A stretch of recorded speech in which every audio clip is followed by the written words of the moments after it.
Hello, Sangeeta. Thank you so much for joining me today. Thank you for having me. So, I just wanted to put into a little bit of context. Sangeeta and I work together at ITN. Sangeeta would be a studio presenter, and I would be the senior producer sitting in the gallery talking into your ear. And it was always such a joy to work with you. It really was. I'm excited for this conversation because you actually mentioned just a minute ago that you've never been on the other end. So, this is a first for you. How are you feeling about it? Quite nervous, actually, because I've always been in your position where I'm asking the questions. You feel far more in control. I can guide it and command it, and this is I feel a bit vulnerable. I'm so grateful that you've allowed me to be able to do this. First of all, I begin every podcast guest interview by asking, now you've had a fantastic career in broadcasting today. However, you called yourself just a girl from Essex in the notes that you sent over for me. Can you share that moment when you realised that your voice truly mattered? I'm just this girl from Essex that's done good, and I say that because at every stage when I was trying to become a broadcast journalist, I felt like most of the people I went to university with had connections. They had they had a foot in the door already. I remember working at Rise on Channel 4. I was the audio cue girl, and our pickup time was at 3:20 in the morning. I would live the furthest out. And then you'd go in, and all the runners were living like in Kensington or Richmond. And I was like, wow, I'm really just someone that's just went to a normal school, just wanted to read the news and tell people stories. I don't think there was a particular moment where I thought, actually, no, maybe there was a moment when I first got London Tonight, because that's what I always wanted to do. I loved the show. I loved the format. It's a new show, but it's very magazine as well. And I wanted to be part of it. And when I got the call to say, yes, we'd love you as a freelancer, I think that probably was the moment I thought, oh my God, I've done it. I've made it. This girl from Essex is living out her dream. I mean, what Yeah. an amazing moment for you. We've spoken, haven't we, very briefly previously about just your journey as a TV reporter. Tell me a little bit more about that, specifically that journey about using your authentic voice. Did you ever feel like you needed to put on a different voice at all? Yeah, I definitely felt that. I think with my voice and in particular my accent, like I say, I'm from Essex, it is something even to date that people comment on most days. So, and Mm. I don't notice it because, that's just my voice, but I definitely had it in my mind, especially when I started doing ITV News or when I started doing Sky News and I was anchoring. I think there must have been, this preconception in my own head that a newsreader has bobbed hair. They sit very still and they're very serious and they speak the Queen's English. I definitely did that. And I only realised now that I did that. I didn't realise it at the time, but I was putting on that kind of broadcast telephone accent probably for about 4 or 5 years. I Wow. think I upheld it. But only when I was reading the news, not when I was reporting. I was like a different person reporting. I was more me. But recently, one of these TV newscap organisations sent me a little clip of myself from 20 years ago when I was doing the ITV morning news, and I didn't recognise the person, and it was me. And it's because it was the way I was reading and holding myself is not me at all. So I was very posh. It was like, hello, I'm Sangeeta Kandola and this is ITV Morning News. And I was like, oh my goodness. So at some point in my journey, and I think it was through the reporting that I realized, or I didn't realize it probably just happened that I was more authentic being myself. And I could do that by having the interactions with people, especially on the red carpet, especially human interest stories, because that's what I just love doing. And you can't help if you're engaging with someone, you cannot help but being you. It's like being in the Big Brother house. Initially, they all go in, they're on their best behaviour, they will speak in a particular way, but actually, you can't keep that up 24/7. And at some point, you are going to revert to yourself, and you're always better doing that because actually, your reporting is better as a result of it. It's really interesting. And having spoken to so many women over the last 18 months, there's a recurring theme about not being able to feel like they can be authentic on camera. So it's interesting what you said there about the authenticity comes out more when you're actually having a conversation with other people. Now, obviously, in your career, you're permanently speaking to camera. What do you think is the key to being yourself? It's very easy to say you need to be authentic, you need to be yourself, but it is really difficult. And when you suddenly got lights, camera, action, you do go into a different persona. That only comes with time and experience. That's you being comfortable with yourself, and that does take time. And like I say, that probably took me years and years and years to be kind of not offended when people said, "You're from Essex, you sound like you're from Essex." I actually used to take offence to it, but I love coming from Essex. It's a brilliant place. I had an amazing experience, a brilliant childhood here. That is sadly, it is just a time thing. It takes time to feel comfortable in your own skin. And that only really, for me, came with age. And I always carry, even to this day, this kind of imposter syndrome where I just think, oh, I'm going to get found out. They don't know I can't really do this. I'm just faking everything. But it's that whole fake it till you make it. Yeah. And I think a lot of us do, not just in broadcasting, but across the board in many industries. A lot of us carry this kind of, you think you're pretending, but actually somewhere along the line, you are actually authentic and you are actually doing your job and you can actually do your job. But the being comfortable on camera, for me anyway, in a TV studio, if I'm looking down the barrel of a camera, I do try now to imagine that I'm just talking to one of my friends because that's Yeah. how you want to relay the story. Yeah. Be as simplistic as you can, as clear as you can. I speak very fast just in day to day life. So for me, there's always an element in my head saying, right, slow down, Mm, don't speak too fast. People have to digest this and yeah. take it in. So I think in the studio, you are more prone to not being yourself just because there's many more things to think about. There's people in the studio. For me, it was always about the reporting. That's where I could feel comfortable because you can have that engagement, and that's fine to do. It's actually really nice. It translates really well on screen as well. What I found really interesting there is your journey. I was really resonating with that myself because having been behind the camera for best part of kind of 20 years, if you had put me in front of a camera, I literally was so petrified. Yeah, And similarly to what you're saying, actually, I just had to force myself to do it. I just thought, I'm building a business here. I need to be the face of the brand. I had to force myself to do yeah, it as much as it felt uncomfortable. And actually, it has been through that practice and that kind of just repetition of keeping doing it, even when it does feel uncomfortable, where I felt more natural. It's yes. funny, isn't it? How we're coming from two different places, but the journey is very similar. So I read an article that called you a trusted voice in UK broadcasting, and I would completely agree with that. And that trust, especially in this digital era, is so important. What does being a trusted voice truly mean to you?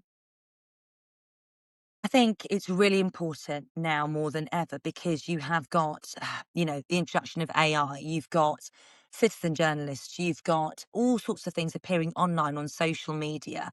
And a lot of it isn't true. A lot of it is fake. We're always questioning everything now, whereas we didn't so much before because it wasn't so wide before. So I think to be in news, broadcasting, working for ITV, working for Channel 5, and I work for News UK as well, it is very important to me as a person and as a journalist to be authentic in that respect, to make sure that, I don't speculate. I'm reporting and presenting everything as fact and checking it and verifying stuff. With what's going on in the world now, it's never been more important. And it's nice to work for broadcasters that share those same values. You want to be seen as somebody that is trusted and honest. And I do feel like we bring that to the table. And I think from a perspective of perhaps a business owner listening to this, actually, we've become so reliant, haven't we, on platforms like ChatGPT, Yes. that those same rules apply. Whether you're using that for perhaps content purposes, it's always really important, isn't it, to double check your facts, make sure that what you're saying is true. So it's interesting again that there's those kind of different parallels, isn't there? And all of that just really helps to kind of raise your credibility. It really does. You don't want to be caught out where you think you may have said something that's incorrect. You've used one of these AI tools and it's not true. I was having a conversation with my children about this. And in fact, I did a story for Good Morning Britain a few weeks ago about university students, undergraduates. 95% in the UK now use an AI tool of some sort for their assessed work. which I found quite shocking. That in universities, went down and spoke to some students, and they say actually most universities now have to introduce AI for them because that's part of the fabric of day to day life now, but obviously only to a limit. And I have been very careful with my kids because actually, if people become too reliant on it at a younger age, it's not allowing you to develop your own skills, Mm. your own skill set to write properly. There's so many downfalls to it. So I said to my kids, of course, you can use it to assist you with stuff, but if you want to learn to write properly, you need to do it yourself. If you want to find out about whatever historical event, go and find it out how I did. Go to the library. It is really important. And I think I'm worried about this younger generation because they could become too reliant on it. And actually, sometimes when I hear the things my kids say to me, I'm like, that's not true. Where did you hear that? Or where did you see that? And it's normally from a friend who saw it on an AI tool or something or the other. And it's worrying. Mm. And we've got to do it the old fashioned way. Well, you said something about without your voice, you have no power. And that was in some of the notes that you sent across to me. But actually, I feel like it's a similar thing, isn't it? Because you've got almost this AI bot that could become the voice for you. Yeah. Which And your it's almost, friend. yes, it's almost taking away, isn't it, from having your own opinion. That's true. That is true. Because you can ask it to give you an opinion and that suddenly becomes your opinion. I mean, we tell our children from a young age, as soon as they start talking, it's like, use your voice. Or if something happens in school, it's like, did you use your voice? Did you speak to your teacher? Did you raise this? Our Mm. voices are so powerful. It's one of our most distinctive tools, and you have to be able to use it properly. My husband always says, don't ask, don't get. You're using your voice to do that. Yeah. And what I find interesting is so I'm mum to two kind of nearly teenage girls, and they're very much using their voice at school. They're being taught Brilliant. tools that I don't feel like I was taught, and that I've just from my own experience and talking to other women, we're kind of a generation that weren't taught those skills. Things No. like podcasts didn't exist, networking for women didn't exist, social media didn't exist. Yeah. So actually, it's great that our children are coming through and using their voices. But I feel like, and this is the gap for this podcast, really, because I feel like we're a generation of women where we weren't taught to use our voice. When you think about, being on screen, again, I saw something where you were described as a natural on-screen presence, which I thought was absolutely It brilliant. was probably put together by an AI tool. Well, I think it's true anyway, and I'm sure a lot of people would agree with me. But do you feel like that is something you're born with? I mean, is that something you could be taught? What are your thoughts? Like I said, this I for me, and everybody's journey is different. But because I have this imposter syndrome, and that all that means is a lack of confidence. It's taken me a long time. I mean, I've been in broadcasting for 20 years, and it's probably only now, as I pass my 40s, was I suddenly like, do you know what? I don't care. I am just me. What you see is what you get, and I can't be anything other than me. What's impressive about the younger generations is, and what is impressive about how it's expanded and all the social media and people posting videos and Instagram and all of this stuff, is that people are probably more authentic at a younger age now than it's taken my generation Yeah. to be. Because I think a lot of my peers are very similar to me. We have these conversations all the time. And that's one amazing part about when I see my kids, and my kids are 13, 11, and 8, and they are super confident. And sometimes I'm in awe of that myself. And actually, sometimes I go to them for advice about how should I do this and what should I put on it. Even I'm posting online, they're like, "Don't do that.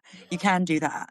And that's actually also given me a boost because they got to an age where they can say, "Right, mum, we see it like this. Somebody else will view it like this. This is what you need to do." And actually, that feeds into my confidence as well. But for me, on my own personal journey, it's taken me years. So that's probably both being a woman and having to see that shift because it's definitely a world when I first entered that was male dominated, and also being a woman of ethnicity, of ethnic color, Indian, and you didn't see definitely when I started. Now it's really changed, which is amazing. But when I first came into actually a lot of the broadcasters I was working for, I was one of maybe one or two Asian people. And in some ways, I was like, that was a positive. In other ways, it was a negative. Yeah. And I've been in the industry 20 years and watched it change, and it has changed for the better, but it's still got a long way to go.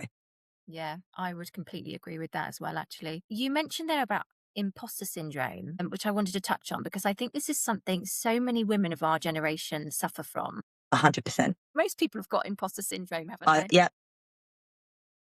Do you do you feel like that imposter syndrome, because from what you're saying, it doesn't feel like it did, but do you think that imposter syndrome held you back from using your voice in any way? Yes. I mean, really, I look back at it now, I just think, God, I wish I'd had more confidence. I got my foot in the door. I got into, ITV. I was working for Sky News, but I was still thinking, oh, I'm going to get found out. I'm going to get found out. And I turned down so many opportunities. There were things that people were offering me, but because I didn't believe in myself, I thought, oh, no, no, no, I won't go and do that live. And I'd make an excuse. And I've done that many, many times. Nobody would know about it apart from my husband. I'd come back and go, oh, I said this. And he'd be like, you can do it. And I'm like, I can't do it. And so I would actually not take particular jobs because I thought, I'm going to do a bad job. You think I'm going to do a great job. Let's just leave it there. Let's just leave you on a positive note with me and I'll make an excuse as to why I can't do it. At the beginning of this, we said this is my first podcast, my first interview, really. And it's because I've always avoided doing things like this. And that probably feeds into me being authentic, not being scared to be authentic, being scared to be me, being scared to put it on the line, being scared to just talk. Um, but like I say, once I turned 40, things have changed because I just suddenly got this kind of like, yeah, I don't care. This is it. This is what you're getting. And I've said yes to many, many more things. For me, I really think if anyone's thinking about doing anything in any industry, it doesn't have to be broadcasting. Even if you think you're going to fail, even if you do fail, that's part of the success that will help you become better the next time. You have to fall to get up again. So I wish I'd said yes to more things and I didn't. And that's why I've got two girls and I'm very pushy about saying, just do it, just go and do it. Why not? And they've naturally got it. They've naturally got things that I didn't have at their age. That's why I'm so amazed by that younger generation because they really do. They are born with this confidence. It's amazing, isn't it? Because the things that they're learning now and the way they're acting now, I feel like we didn't act until our kind of late 30s, early 40s. So we've No, kind of missed out, haven't we, of 20 years of feeling that imposter syndrome, of not using our voice in a way because we're no. too scared. Or it's wonderful that they do feel like that at such a young age, but also I kind of feel sad for our generation that learning the lessons now. But I think things have changed at school as well because the world has changed. The most I did at school, you might have got a part in one of your plays, or you might have read out loud in your class because you were chosen to read a chapter. That's the most you did.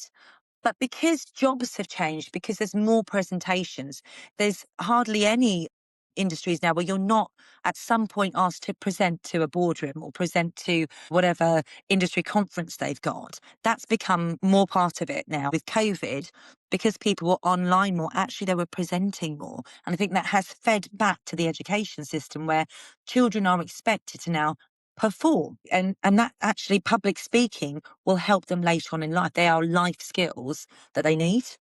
Yeah, I completely agree. So let's switch it up a little bit more now and talk about, you as a TV reporter. When you conduct an interview with a guest, what kind of great qualities are you looking for? In the guest, Yes. just to be engaged, to listen to what you're saying. But that part of that comes from what you're asking. So that will be me in the background, having either been briefed by a producer, then doing my own research, finding out little quirky bits that, may not get asked. What I'm looking for in someone really is to just keep the conversation going, keep it natural, and be engaged in what you're talking about. That's really kind of the greatest thing. Because once you've got that connection, you'll always have a good interview. And if it's their subject, they're the expert. Absolutely. One of the big bugbearers that I talk about, which I saw time and time again, was people reading from scripts. I imagine you've come across that several times, haven't you, in your career? Yes, I have. And actually, I do feel for these people because it's not easy to be interviewed. Even if it's your subject and your knowledge depth is like this, it's still really difficult to look someone in the eye, keep that eye contact, make sure you're dressed properly, you're sitting, you're composed, but you're kind of trying to be natural as well and trying to be authentic. It's quite a lot to take in. Broadcast journalists have had training. We have had training. And years of experience. So it's hard for someone just to come to it if they've never done an interview before. But I do kind of understand it. Going through perimenopause, which I think I am, I wouldn't be out without a script. So even when I'm doing a live, I will have my notes written down just in case I go blank and may not look at them, but it's a safety thing. But for most people, in terms of advice, if they're doing an interview, just go with the flow. You'll often find if you've got your notes there, actually, you're more prone to look at your notes and think you have to rely on them because your brain will tell you that. It's kind of a trick. If you've got nothing there, you've just got to go. You're not going to go blank unless you've got perimenopause, maybe.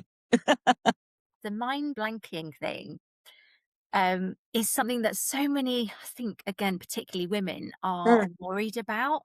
So, in that sense, they don't even put themselves into those situations. I know for some people I've spoken to, even doing a podcast is petrifying because Yeah. they're worried about freezing and not knowing what to say. So, in those moments, because obviously you come across incredibly composed, incredibly calm on screen, in those moments when you're really panicking about what you're saying, have you got any kind of strategies or coping mechanisms that you use that you could share with listeners? To be honest, sometimes when I'm panicking, that's when I perform the best.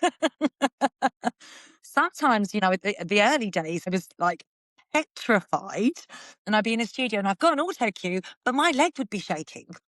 But nobody would know. And I was like, and I would be thinking, I'm breathing so well. It's because I'm petrified.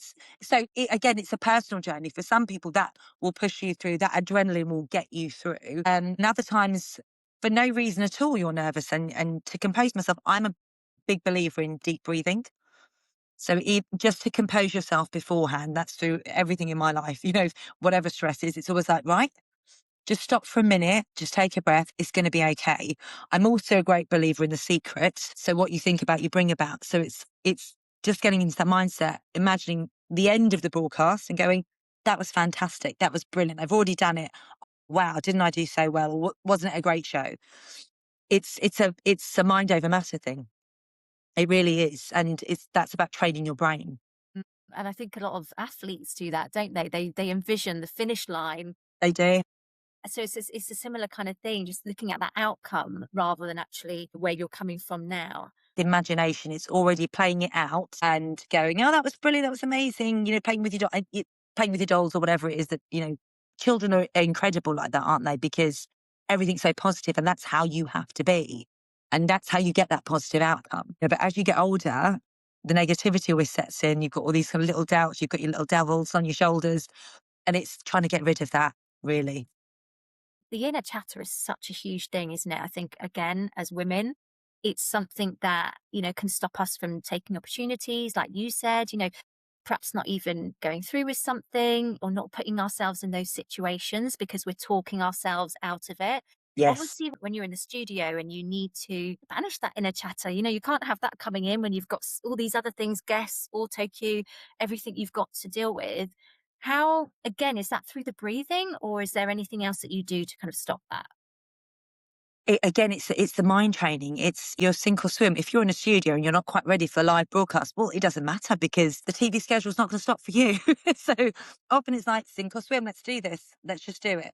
So it's kind of that power talk. It's like, right, guys, you ready? Let's go. It's a convincing yourself. But like I say, everybody's different. There's some people that are just born confident and that doesn't even enter their thoughts. I have to banish them.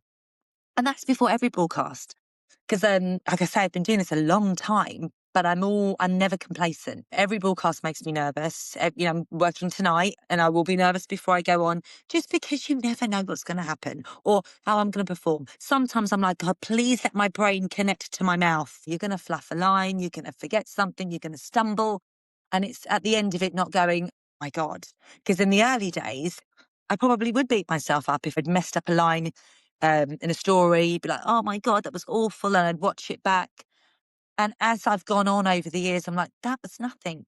People in everyday conversation stumble. They say the wrong thing, they correct themselves. And it's being a little bit easy on yourself. You're not a robot.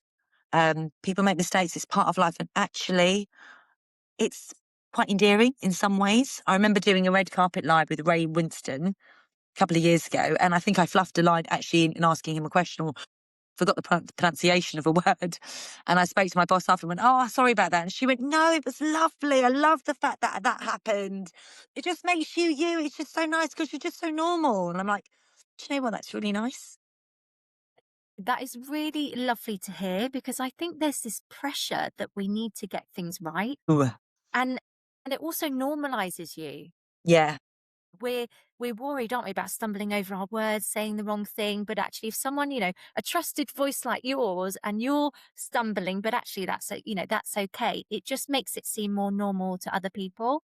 And I yeah. love the fact that you referenced there that you get nervous before every every time you go live, because I think from our perspective, watching someone, particularly on the TV, you just assume they are absolutely fine. I'm sure most people are. Maybe it's just me. But I think there is an element, isn't it? Again, it's normalizing that the nerves are normal. The Yeah. nerves are always going to be there. It's just whether you can push yourself to use your voice or to do that thing that is a bit scary. Sangeeta, to wrap up every episode, I like to ask my guests to fill in the blank. So if you can encourage listeners to speak with and then add a word or a phrase just to leave them with a little bit of inspiration, what would that be and why?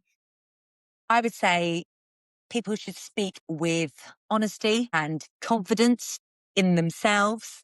Um, you know, in telly, we would just say, you know what, it's only telly. Just be you. Just be yourself. You can only be you. You're the best person at it. You're the expert. I absolutely love that. Thank you so much. It has been an absolute pleasure to speak to you. Thank you. Thank you so much, Sarah.